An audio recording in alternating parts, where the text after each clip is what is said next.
Well, hello there. Hope you had a nice Halloween and that you're enjoying this beautiful fall, summer, winter weather we're having.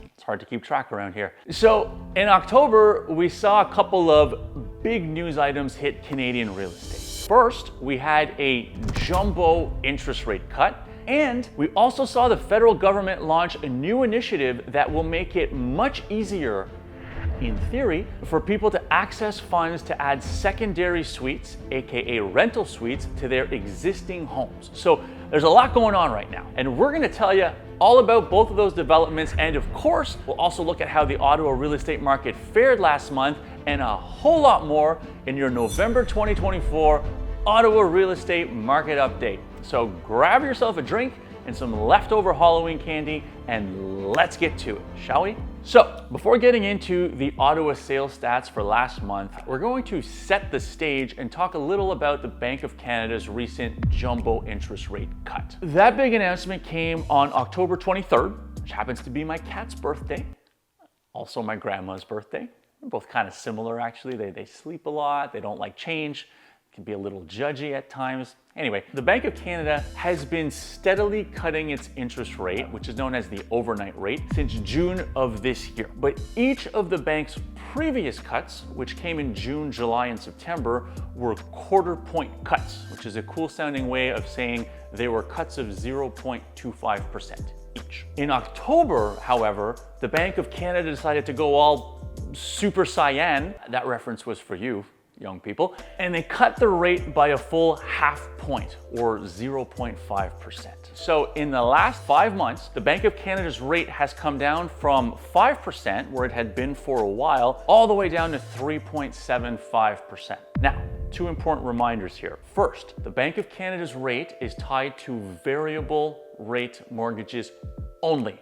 Okay, in other words, if you're among the majority of people who have a fixed rate mortgage, these Bank of Canada announcements do not impact your mortgage at all. Not your rate, not your payment, not your term, not nothing. All right? Now, if you have a variable rate mortgage, on the other hand, this 0.5% cut saves you about $30 per month for every 100K of mortgage that you have. Okay, and hey, that's not bad, right? You can buy a lot of Pokemon trading cards with that extra money. Am I right? Young people, I got you. All right, we're gonna tap into a whole new audience demographic with our keywords this month. At least I think that's how it works. I'm really not sure. I just kind of show up every month and bullshit around, and then we throw it on YouTube and see what happens, so hey. Anyway, second thing, I'm like screaming. Anyway, there we go. Normal voice. Anyway, the second thing to keep in mind regarding the Bank of Canada's rate is that when we say it's at 3.75%, it does not mean that that's the rate you would expect to pay on a variable mortgage if you went out and got one today. The rate you can expect to pay on a variable mortgage, it'll depend on your lender, but as a rule of thumb, you can usually expect it to be at least 1 to 2% higher than the Bank of Canada's rate. So your rate on a variable mortgage right now would almost certainly be somewhere in the 5s at best. Just to put that into context, with most A lenders right now, you can get a 3 to 5 year fixed rate in the low 4s. And that, for anyone who doesn't feel like doing the math, is less than 5. Right. With that all being said, the overwhelming consensus from people in the know is that we're not done cutting rates just yet. In fact, far from it. Okay, most of those same people in the know are predicting that the overnight rate will fall by another full point, all the way down to 2.75% by the middle of 2025. Okay, so by sometime next year, we may actually see variable mortgage rates drop below fixed rates, which historically would actually be considered normal, but that hasn't been the case in Canada for a good little while now. So now that we've set the table, the big question that most people have is, have these rate cuts and the accompanying uptick in positive sentiment had an impact on the real estate market here in Ottawa? Well, let's check out the October sales stats and find out. Shall we? All right, as always, we're gonna start with Freehold, and we're gonna get those Freehold October stats up on the screen for you in 1, 2, 3. Let's jump in. Quick reminder, as always, that when we say freehold, we are referring to homes without condo fees. And in October, we sold a total of 1,070 of them in Ottawa. Now, 1,070 is it's a pretty significant jump from September. the month that comes before October, where we sold just 939 freehold homes. And it's also a pretty big jump from August, the month that comes before October, where we sold 998 homes. Now, I'm pointing this out because in most years, sales volume tends to begin drying up as we head towards the start of our slow season, which usually runs from the start of November to the end of January. And when you look back through the past 10 years, October sales volume typically ends up a little below or at best like on par with September and August volume. So to see this year's October volume come in way above the previous 2 months is definitely eyebrow raising to me. Now, of course, this could all just be random variance, but given everything we just told you about interest rates and sentiment, I think there's probably more to it than that. Now, one other interesting note about this month's volume for you. If you watch these updates every month, I'm sorry, I know they're too long, okay? But if you watch these updates every month, you know that for about 2 years now, since the peak ended in the back half of 2022, we have consistently sold fewer homes on a month-to-month basis than we had in the years prior to the pandemic, right? Back when things were normal. That being said, before the peak, right, when things were normal, a typical October sales total would have been somewhere between the low 900s and the mid 1100s. And ladies and gentlemen, let me tell you, I looked it up, and as it turns out, 1,070 is pretty much right back smack dab in the middle of that range. So, all in all, October sales volume brought some very encouraging signs to the old real estate market. Moving on, even though we saw a jump in sales volume from September to October, we did not see the same thing when it comes to the average selling price of a freehold home. In fact, October's average sale price of about $712K was a little below September's average of $733K. But believe it or not, $712K is still the highest ever October average sale price for Ottawa. Oh, and by the way, we've hit all-time high monthly averages in 3 of the past 4 months. Way to let everyone down, August. So yeah, I wouldn't call this a red hot market by any means. I honestly don't even know if I'd call it a hot market right now, but we are certainly seeing the signs or precursors, if you prefer a fancier word, that things may be headed in that direction come next year. And look, I know what you're thinking, and I certainly don't want to be one of those agents who is just constantly out here telling you that you need to get into the market now before prices explode next year or next month or next week or in 2 hours or whatever, right? Because we all know that those agents are always saying the same thing. You need to buy now, no matter what the market is actually doing. But as the old saying goes, even a blind squirrel finds a nut every now and then, and come next spring, I think those agents may very well end up with their mouths full of nuts. God. I debated whether I should leave that in or not. It's in there, too late. All right, so yeah, yeah.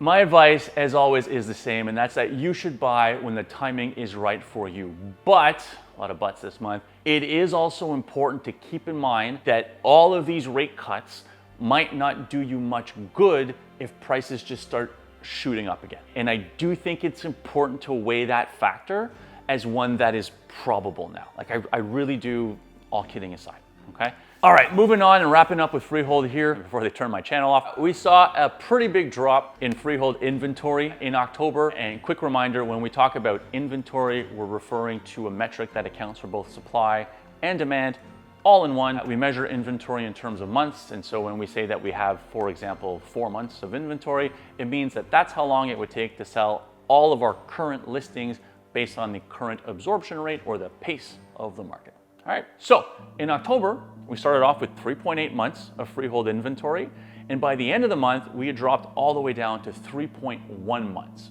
of freehold inventory. That means that for the month of October, demand significantly outpaced supply. Now, keep in mind that freehold inventory levels in Ottawa had been moving up since April, right? So this is the first time we've seen them come down in a while, and it's yet another sign that things might be picking up.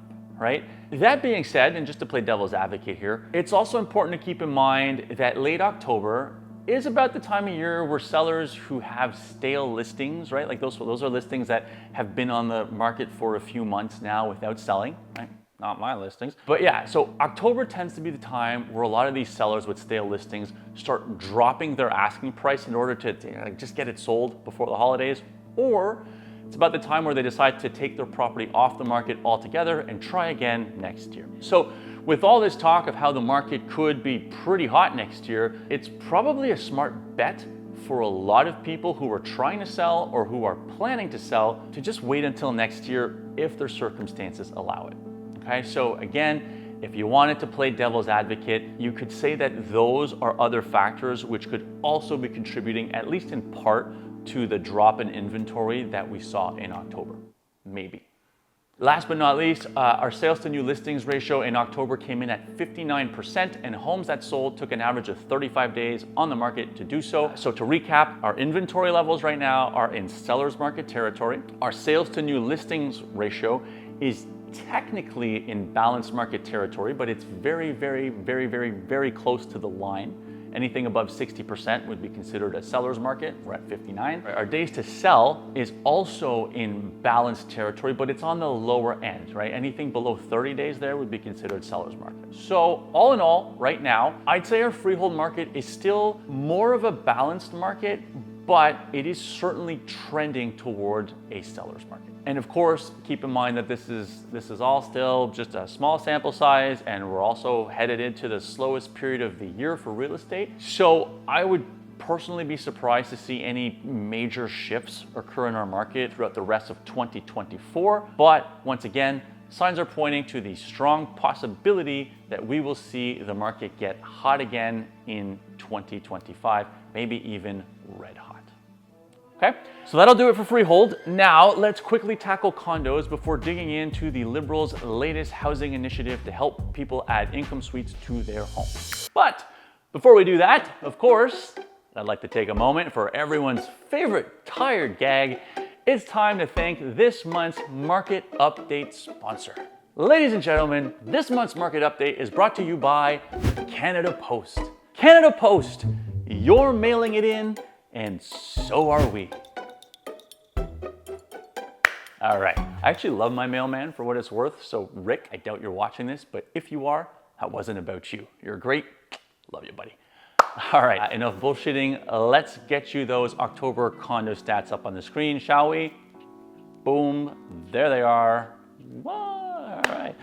So for the last few months, the condo market has kind of marched to the same beat as the freehold market, only not as loudly. That's just like a way that I thought sounded cool of saying that the condo market here remains a little softer than the freehold market overall. In October, we sold a total of 277 condos in Ottawa. It was about a 5% increase from last month, and it's also a big jump from the previous 2 Octobers, which saw us sell 223 condos and 229 condos respectively. Before the peak, a normal October sales total for condos would have fallen somewhere between the mid 200s and the high 300s. And so this year's total has seen us creep back into the bottom of that range. Right? Now, the average sale price for condos in October was about $423K, which is to be expected because, stop me if you've heard this before, you can't actually stop me because you're watching this after the fact, but the average sale price for condos in Ottawa has bounced around between about $410K and $453K for about 2.5 years now. Like every month it falls in that range. There was one exception in May of this year. So that essentially just means that condo prices here have basically been flat for a good little while now. And it will be very interesting to see if that stays the case in 2025, given everything we've talked about, okay? Of course, we'll let you know. All right, condo inventory levels saw a small drop in October. It went from 3.8 months at the start of October to 3.6 months at the end of it. Our sales to new listings ratio for condos was about 49%, and condos took an average of 39 days to sell. So, unlike the freehold market, which has elements of both a balanced and seller's market, the condo market is pretty much balanced across the board, right? Inventory is a little on the low side, but rounded up, it's still in balanced territory. And then the other two stats, sales to new listings ratio and days to sell, they're firmly within the ranges we'd expect in a balanced market. And that, my internet friends, will do it for the stats this month. Hope you're still watching. Now that that's done, let's talk a bit about the Liberal government's latest plan to save housing. And no, this is not a rerun.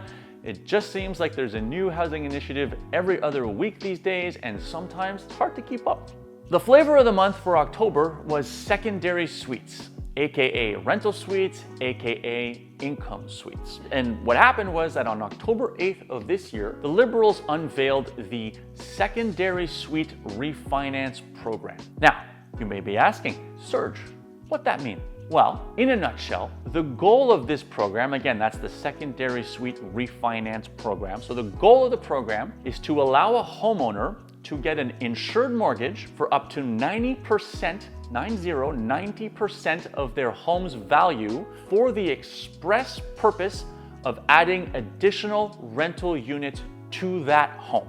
And very important note here, when we say up to 90% of that home's value, we're not talking about the home's current value. No. We are referring to the after reno value of that home. In other words, you'll be able to borrow up to 90% of what the value of your home would be if you added up to 3 rental suites to it.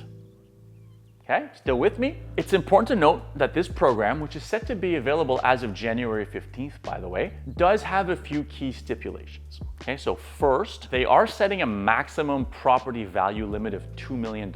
And again, that's $2 million after renos. So the most you could borrow here is $1.8 million, right? 90% of $2 million. Second, in order to be eligible, the borrower must already own the property. In other words, you wouldn't be able to go out today and buy something and then use this type of loan to close on the purchase. Third, the loan can only be used towards the construction of secondary suites, right? So you can't take a portion of the money to renovate your kitchen or add an in-ground pool in your backyard or any of that stuff. Fourth, the secondary suites built using these loans have to be fully legal. Right? In other words, they can't be like in-law suites. They have to be fully self-contained, legal secondary dwellings with all the necessary permits and approvals. Fifth, once completed, the secondary suites cannot be used for short-term rentals. And sixth, either the person borrowing the money or a close relative of that person must live in one of the property's units. In other words, the program's not available for investors who are just looking to buy a house, convert it to a fourplex, and then rinse, repeat.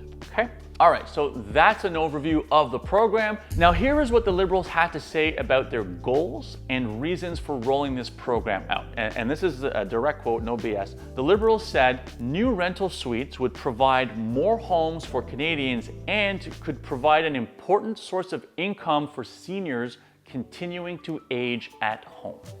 Okay, end quote. So the part about providing more homes is obvious, right? But it's the second part that is most interesting to me. The Liberals are basically saying that they want seniors and really anybody who is feeling the pinch to have access to a means of generating additional income so that they can stay in their homes rather than having to sell them. And so the way I'm seeing this is that they're basically trying to make owning a home more affordable without making it less expensive, if that makes sense, right? Like, in fact, they're actually making it more expensive, but they're hoping that the added income will offset that, right? So now that we've painted a pretty picture of the secondary suite refinance program, what do we think?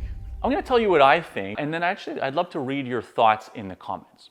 Cool? First and foremost, before I get all up into my feelings here, it is crucial to note that when it comes to this program, as with most things, the devil really is in the detail. And unfortunately, when it comes to their housing policy in general, the Liberals rarely provide us with any detail. They're very good at telling us what they intend to do, but they never say much about how they're going to do it or how they plan to ensure that a program like this one actually accomplishes what it's intended to.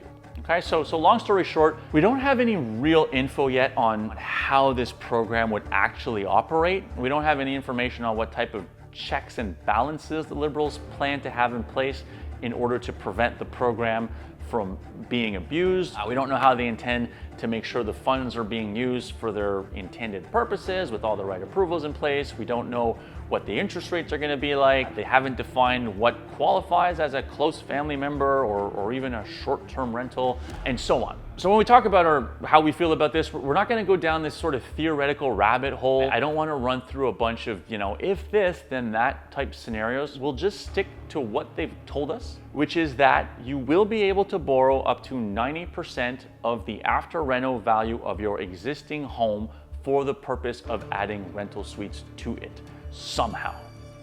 Okay?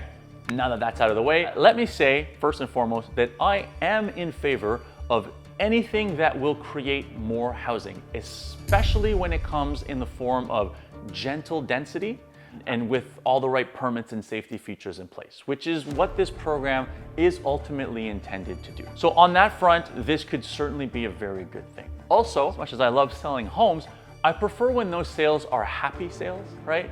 So I really like the idea, at least in theory, of giving folks who are feeling the pinch a means of staying in their homes rather than them being forced to sell, right? Because they just can't afford to live there anymore. So I do think the objectives here are worthy of praise. And I also think that with the right application, this program could actually do a lot of good.